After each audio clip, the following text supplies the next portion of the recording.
Every segment of the show tonight is going to be a different top 5 list, looking back on 2012. Love to hear your feedback as to whether you agree or disagree. I thought one of the interesting things about this was the challenge of actually coming up with 5 positive things in a lot of the Philadelphia ones. We're going to kick it off with the top 5 Phillies moments, and the gentleman whose list we'll be listening to is Bob Sharpe. Hey, Bob, you there? Yes, Mike, I'm here. How are you, my friend? I'm doing well. How are you doing? I'm good, man. Now, going into the 2012 Phillies season, did you have any... I don't know that any of us were sort of were really super positive, but did you have any inkling that it could end up as bad as it was?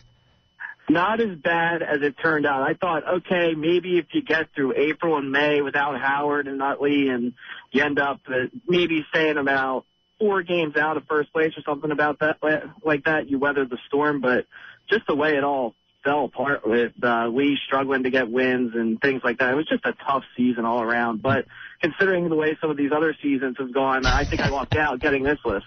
Yeah. Imagine the best of Eagles is coming up at 120. I made sure to put that one late because I can't imagine there's going to be 5 moments in the Eagles season. Before we get to your list, what have you thought about the Phillies offseason so far? It's been it's been hard to find a lot of people who are super positive about it. What do you think about the moves they made or haven't made? You know what? I feel like Ruben has done what he could. I forgot to clarify, I guess. I did a lot of my list off the in-season moves because I know the Mike Adams signing would have been in my top 5 if it counted for 2012. I really think he's going to be a nice addition. A lot of people are upset, it seems, about Hamilton, but I don't know if I would have committed 5 years and the amount of money the Angels gave to him. So, I mean, considering the options that were out there, I wouldn't have paid Swisher what the Indians paid him. So I'm actually have been okay with Ruben not completely breaking the bank on, an older player, even though our roster is a bit aged and our window is closing.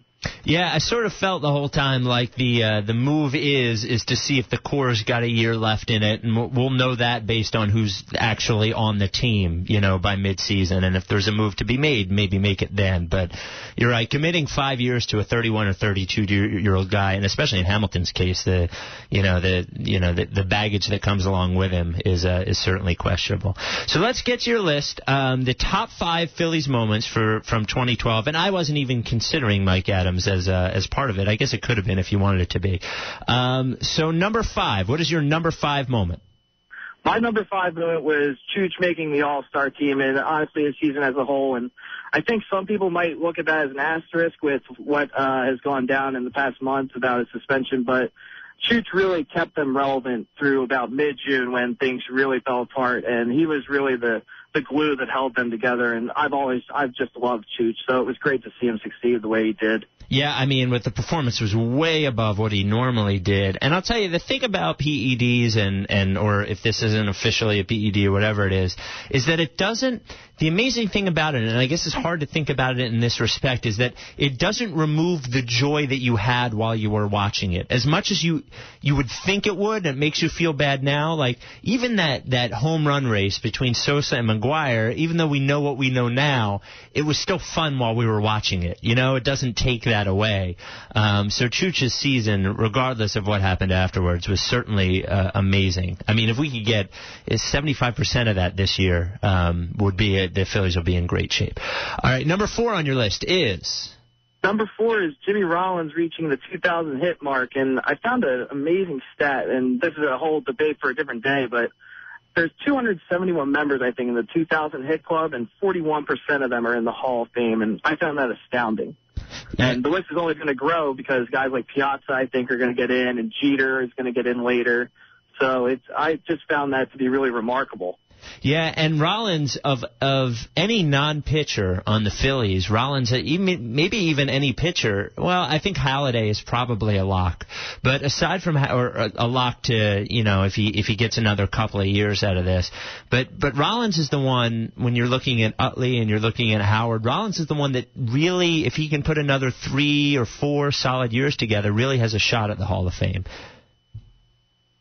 Yeah, I mean, I think fans, I'm a victim of this as well. They kind of have that love-hate relationship with Jimmy. There's one moment where he'll say something and he'll just tick you off like crazy, and then he'll go out and do something heroic, like hit a home run in the ninth inning or something like that. And it's just, overall, I mean, it's been a great run as him being a part of that course. So I'll definitely have no problem if he does end up getting that kind of nomination and putting those kinds of seasons together.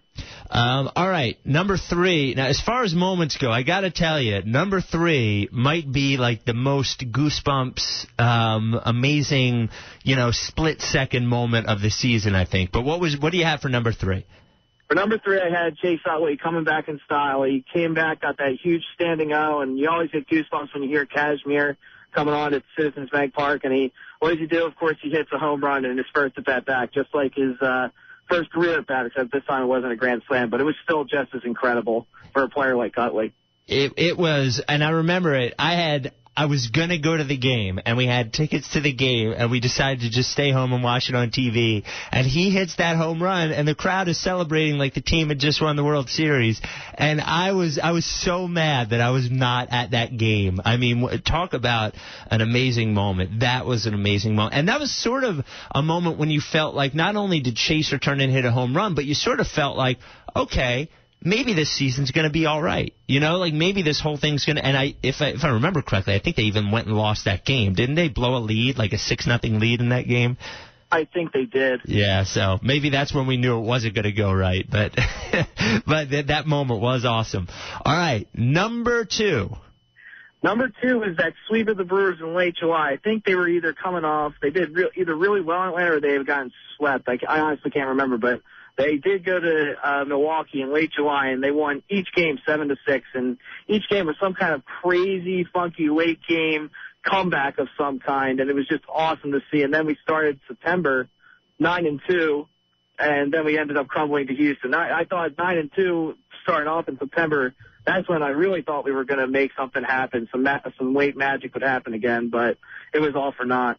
Yeah, and we all bought in. I forget how close they got, but I think even at their closest, I forget what website did it, still only had them at less than a 5% chance to actually make the playoffs. But I think we all believed. And then it's always Houston. What is the deal with the Astros? There's always a 4-game Astros sweep of the Phillies at some point during the season when you don't expect. Doesn't it seem like it's every season? It does, and I'm sure you didn't want to hear this name tonight, but the Billy Wagner moment is the one that comes up to me. That was the worst. Yeah, and he does not. There are a lot of guys that sort of have I think Jason Worth, even though he talks about not liking Philadelphia, still sort of likes it. But Billy Wagner does not like Philadelphia. I mean, not at all. Not even a little bit. There's not like a healthy love-hate thing there. It's just a hate thing. So, yeah, I agree with you. All right, and number 1, and then we'll get to your honorable mentions because I think they were one of them I liked a lot. But your number 1 moment of the Phillies 2012 season was?